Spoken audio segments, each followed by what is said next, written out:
So steel doors, let's talk about steel doors. Steel doors are probably the most commonly sold garage door in this country.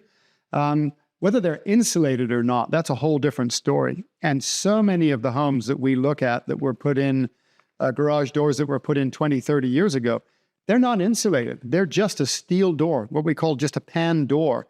No insulation properties whatsoever, really easy to dent, and very noisy.